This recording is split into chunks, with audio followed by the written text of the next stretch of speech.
My name is Luis Hernandez. My position here is a visitor service host.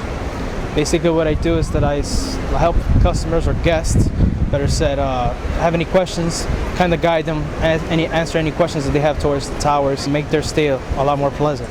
If you can point the camera to that tree over there so I can kind of show you, that tree that's dark green, that tree is different from all the rest. That tree, however, is a Callery pear tree. That tree is called a survivor tree because it's the only tree that survived the 9/11 catastrophe.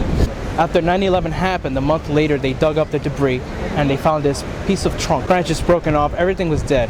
Half the team of the cleaning crew saying they were going to throw it away, it's dead. The other half, however, saw the leaf there and they were like, you know what, let's give it a fighting chance. They took it to the Brooklyn Botanical. They planted it down. However, with the tree came a fence.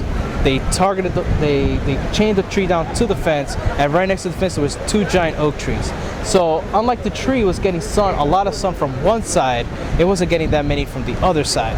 So the 9/11 representatives of the tree, they were complaining to the botanical people saying, look, I want my tree to grow. That's a special tree. It's the only one that's surviving here. You know, it's thriving, it's growing leaves, it's growing branches, but that fence is in the way and those two huge oaks are in the way too. Can you do something about it? In 2010, a huge nor'eastern storm came by.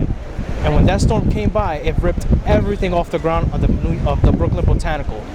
Everything, including those two giant oak trees that were blocking in from sunlight, except the survivor tree. The thing that kept the survivor tree going was actually the same fence that the people were arguing about. And the 9/11 representatives were like, you know what? I thank God we had that fence. They took the tree, they planted it somewhere else where it received all the sunlight it wants. The memorial, as you can see here, is about to open. They planted the tree, they built a memorial around the tree, and now look at her now. She is blooming, she's beautiful, she's big, she's taller than all these other trees. Only took 10 years for it to heal. A lot of people are calling it the spirit of New York. Reason why they call it the spirit of New York, no matter how many times you get knocked down, no matter how big the catastrophe, no matter how big the attacks were, the tree survived, we survived. New York itself just said, you know what, we've been brought down to the lowest of the low. We've been attacked.